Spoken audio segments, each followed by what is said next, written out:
श्यामची आई. रात्र 26वी. बंधू प्रेमाची शिकवण. मे महिन्याची सुट्टी होती. आम्ही सारी भावंडे त्यावेळी घरीच जमलो होतो. पुण्यास मामांकडे शिकायला राहणारा माझा मोठा भाऊ सुद्धा घरी आला होता. तो पुण्यास देवीच्या साथीने आजारी पडला होता. त्याला अतोनात देवी आल्या होत्या. अंगावर तीळ ठेवण्यासही जागा नव्हती. मोठ्या मुश्किलीनेच तो वाचला होता. मी दापोलीत जवळच शिकायला राहिलेलो होतो. मला घरी जाता येत असे. शनिवार रविवारी सुद्धा मनात आले तर मी घरी जाऊन यायचो.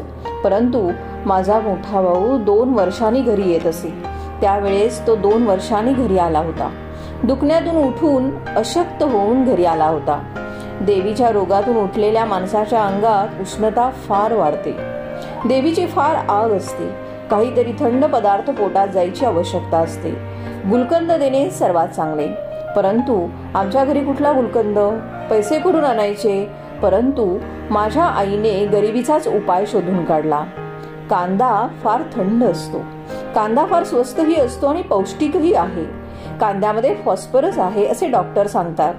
तुरुंगामध्ये असताना आम्ही कांद्यास राष्ट्रीय अन्न म्हणत असू. कारण नेहमी कांदा असेच. कांदा भाकर खाणाऱ्या मावळ्यांनीच केवढा पराक्रम केला. शारीरिक श्रम भरपूर करणाऱ्यांना कांद्यापासून अपाय नाही. परंतु बौद्धिक श्रम करणाऱ्यास मात्र तो बरा नव्हे. कांद्याचे गुणधर्म काही असो. माझ्या आईने कांद्यांना अर्धवट वाफ दिली. वरची साले काढून ते गुळाच्या पाकात घातले. हा कांदे पाक फार थंड असतो असे सांगतात. आई माझ्या मोठ्या भावास रोज पाकातील 2-3 कांदे देऊ लागली. मी एक दिवस आईला म्हटले, आई, आम्हाला कधी पाकातला कांदा देऊ नकोस हा. मी तुझा नावडताच मुली. दादाला कांदेरी बिंदे, त्याला भातावर तूप जास्त, दही जास्त. आम्हाला काहीच नाही. आम्ही जवळचे ना. आम्ही नेहमी घरी येतो. आम्हाला कोण विचारतो?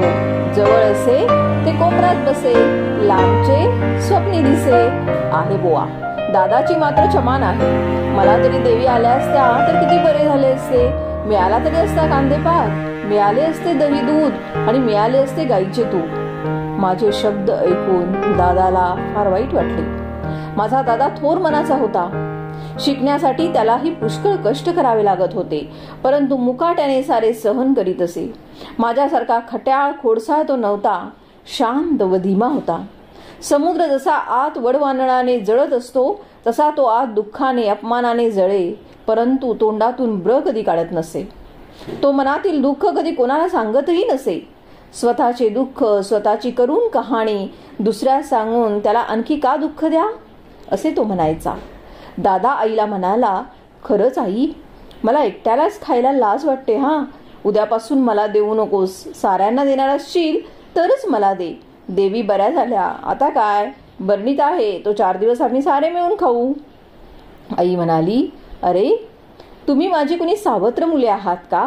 श्याम, असे रे, काय घालून पडून बोलतोस? अरे, त्याच्या तळपायांची डोळ्यांची सारखी आग होत असते. रात्री तळमळत असतो. त्याला झोप येत नाही. हे तुला माहीत नाहीये का? त्याला थंडावा मिळावा म्हणून हे औषध आहे. खाण्यासाठीच का जन्म आहे? म्हणे मला का नाही देवी आल्या? श्याम, अरे, असे म्हणावे का? देवाला काय वाटेल? चांगले धड दाकड शरीर दिले आहे तर तुला नसती भूते आठवतात. असे करू नये. श्याम, तू का आता लहान आहेस? मग पोत्यापुराने कशाला रे वाचतोस? रामावर लक्ष्मणाचे भरताचे किती प्रेम. उगीच वाचायचे वाटतं. काही त्यातला पण गुण घ्यावा. तुझाच ना तो भाऊ का कोणी परका आहे? अरे, परक्याचाही हेवा करू नये. परक्यालाही तो आजारी असेल तर द्यावे. तू घरी आलास म्हणजे तुझ्या पायांना नाही का मी तेल चोळीत, कडक पाणी देत? तू घरी आलास म्हणजे काही गोड करून मी नाही का तुला खायला घालत? नारळ पाकाच्या वड्या नाहीतर दुसरे काहीतरी नाही का करून देत? भावाचा का असा मत्सर करावा? पुढे मग मोठेपणी एकमेकांची तोंडे सुद्धा तुम्ही बघणार नाही. असे नको करू हा श्याम. दादा आईला म्हणाला, आई, तू उगीच मनाला लावून घेतेस. श्यामच्या मनामध्ये काहीच नसते. चल, तू आम्हाला आज पानग्या करून देणार आहेस ना? मी आणू केळीचे फाळके काढून? आई म्हणाली, जा रे श्याम, फाळके काढून आण. सुऱ्याने पाने नको हो कापू. ते पान कापे घे व वरची पाने काप जा. मी गेलो. पान काप्याने केळीच्या उंच गेलेल्या डांगा कापून खाली पाडल्या. पाने नीट कापून घरी आणली. अण्णा, टाटोला मला वाजवायला दे, मी फटफटे करीन, बाबुल्या म्हणाला. आई पानग्या करायला बसली. कडक कडक पानगी आम्ही खाऊ लागलो. वरती लोणी फासले होते, त्यामुळे फारच छान लागत होतं. अरे, पहाटे तुळशीला नैवेद्य दाखवलेली लोणी साखर तेथे शिंपीत असेल, ती घ्या, आई म्हणाली. रोज पहाटे तुळशीला लोणी साखरेचा नैवेद्य आई दाखवीत असे. दादाने कांदेपाक आणला व पानगी बरोबर त्याने सर्वांना वाढला. आई म्हणाली, श्याम, उद्या नको हो मागू, तुमच्या भावावर तुमची दृष्ट नको हो पडायला, ऐकलेस ना श्याम, आता शहाणा हो. मी त्या दिवशी रागावलेलो होतो. सकाळपासून मी कोणाशी धड बोललो नाही. दादाने मला विट्टीदांडू खेळायला बोलवले, मी गेलो सुद्धा नाही.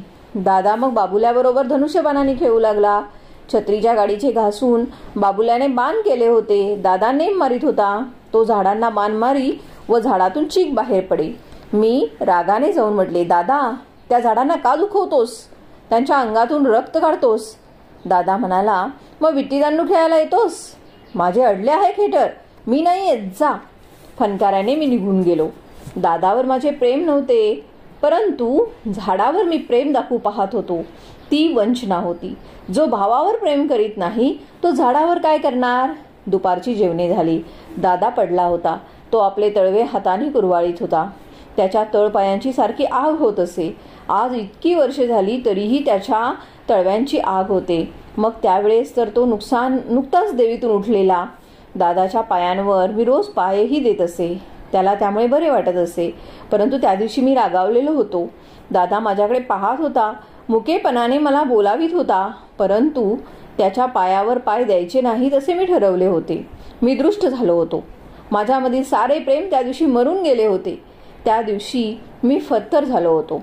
दादाने शेवटी मला हाक मारली व तो म्हणाला, श्याम, देतोच का रे तळव्यावर पाय. मला तुला सांगायला लाज वाटते. हा, रोज रोज तरी तुला किती सांगायचे, पण श्याम, मी पुण्याला गेल्यावर नाही हा कुणाला सांगणार.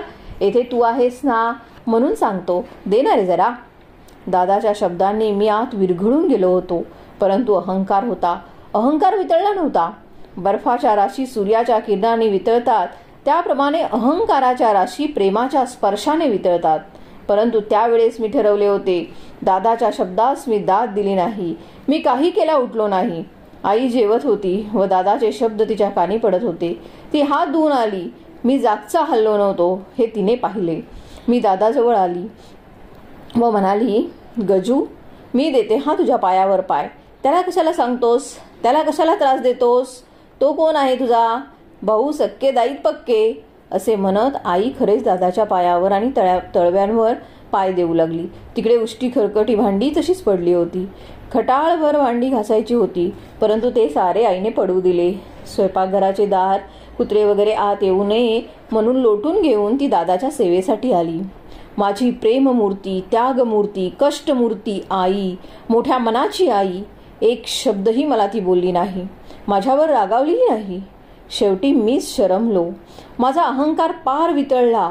मी आईजवळ गेलो आणि म्हटले, आई, तू जा, मी देतो पाय. आई, हो ना दूर. आई म्हणाली, द्यायचे असतील तर नीट हळूहळू दे, दसमुसल्यासारखे नको देऊ. त्याला झोप लागेपर्यंत दे आणि मग खेळायला जा. श्याम, तुझाच ना तो भाऊ, असे म्हणून आई निघून गेली. उष्ट्यांना शेण लावून ती भांडी घासायला बाहेर गेली. दादाच्या पायांवर मी पाय देत होतो. माझ्या पायांच्या बोटांनी त्याचे तळवे चेपीत होतो. शेवटी त्या माझ्या निरहंकारी दादास झोप लागली. माझा राग मावळला. जसजसा सूर्य अस्तात जाऊ लागला तसतसा माझा क्रोधही अस्तात जाऊ लागला. रात्रीची जेवणे झाली. आईचे उष्टे शेण वगैरे झाले. अंगणामध्ये आम्ही बसलो होतो. तुळशीवर लावलेली गळती अजून गळत होती. उन्हाळ्यात तुळशीवर एका मडक्यामध्ये लहान बोग पाडून त्यात पाणी भरून टांगतात व त्यात येता जाता पाणी घालतात. याला गळती म्हणतात. त्यामुळे तुळस थंड राहते आणि उन्हाने करपूनही जात नाही. तुळशीजवळ पंती लावलेली होती, परंतु अंगणामध्ये दिव्याची जरुरी नव्हती. सुंदर चांदणे पडलेले होते. माझ्या दादाच्या मनासारखे निर्मळ चांदणे पडले होते. दादा, मी पुरुषोत्तम व बाबुल्या अंगणात बसलो होतो. दुर्वांची आजी आई सुद्धा बसल्या होत्या. शेजारच्या जानकीवहिनी सुद्धा आल्या होत्या. भिजत घातलेल्या वालांच्या डाळिंब्या काढायच्या होत्या. आम्ही भराभर उपट्या पाटावर डाळिंब्या दोन्ही हातांनी काढीत होतो. मी आईला म्हटले, आई, तू ते अभिमन्यूचे गाणे म्हण ना, मला ते फार आवडते. एडला अभिमन्यू कृष्ण व अर्जुन रात्री रणांगणामध्ये अभिमन्यू कोठे पडला होता ते शोधायला जातात. मुखाने कृष्ण कृष्ण असा मंजूळ जप अभिमन्यू करीत असतो आणि त्या मंजूळ आवाजावरून अभिमन्यू येथेच असेल असे त्यांना वाटते. असे छान गाणे आहे ते. आई म्हण ना ग. आई म्हणाली, आज आजीच छानदार गाणे म्हणणार आहे. तेच आज आई म्हणा नाव तुम्ही ते चिंदीचे गाणे. मीही पुष्कळ दिवस ऐकले नाही. आईने आजीला सांगितले. दुर्वांच्या आजीला गाणी येत असत म्हणून मागे सांगितले आहे. चिंदीचे गाणे मी ऐकले नव्हते. मला वाटले काहीतरी असेल. मी उतावळा होऊन म्हणले, ते नको चिंदीचे भिकार गाणे, चांगले पितांबराचे तरी आजी म्हण. आजी म्हणाली, श्याम ऐक तर खरे, चिंदीच्या गाण्यामध्ये पितांबर पैठण्याच आहेत. आजी गाणे म्हणू लागली. आजीचा आवाज गोड होता. ती योग्य तेथे जोर देऊन हात वगैरे हलवून गाणे म्हणे, भावनामय होऊन गाणे म्हणे, विषयाशी एकरूप होऊन गाणे म्हणे. त्या गाण्याचे आकड कडवे ध्रुवपद असे होते, द्रौपदीसी बंधू शोभे नारायण. हे चिंदीचे गाणे ज्याने रचले तो थोर कवी असला पाहिजे. मोठी सहृदय आणि रम्य कल्पना या गाण्यामध्ये आहे. कृष्णाचे द्रौपदीवर फार प्रेम व द्रौपदीचेही कृष्णावर. अर्जुन व कृष्ण हे जसे एकरूप म्हणून अर्जुनालाही कृष्ण असे नाव आहे, त्याचप्रमाणे कृष्ण व द्रौपदी यांच्यातही जणू अभिन्नत्व अद्वैत आहे असे दाखवण्यासाठी द्रौपदीसही कृष्णा नाव मिळालेले आहे. या गाण्यामध्ये फार सुंदर प्रसंग कवीने कल्पिला आहे. कृष्णाचे पाटल्या बहिणीवर सुभद्रेवर प्रेम कमी, परंतु द्रौपदी ही मानलेली बहीण हिच्यावर जास्त. असे का? कवीला ही शंका आली आणि त्याने ती गाण्यामध्ये मांडून तिचे निरसन केले आहे.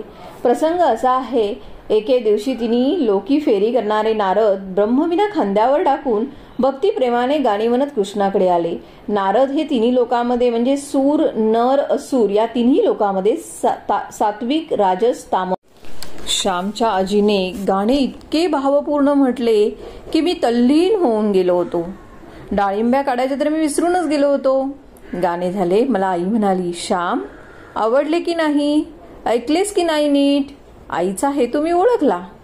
मी आईला विचारले, आई आजीला तू हेच गाणे आज म्हणायला का सांगितलेस ते ओळखू?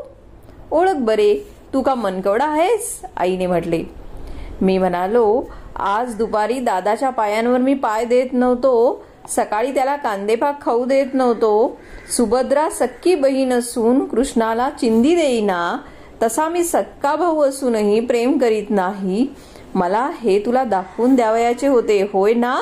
मला लाजवण्यासाठी हे गाणे तू आजीला म्हणायला सांगितलेस, खरे की नाही सांग?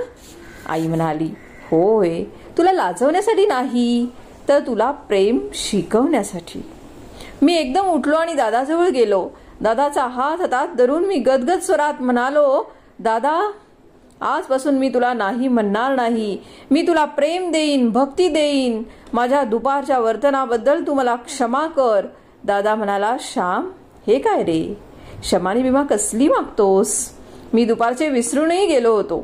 आकाशातील ढग क्षणभर असतात तसा तुझा राग, तुझा लहरी स्वभाव मला माहीत आहे आणि तुझे मन स्फटिकाप्रमाणे निर्मळही आहे, हेही मला माहीत आहे. आई आम्ही कधी सुद्धा एकमेकांना अंतर देणार नाही. क्षणभर भांडलो तरी फिरून एकमेकांना मिठी मारू. आई म्हणाली, तुम्ही परस्परांवर प्रेम करा, त्यातच आमचा आनंद, देवाचा आनंद.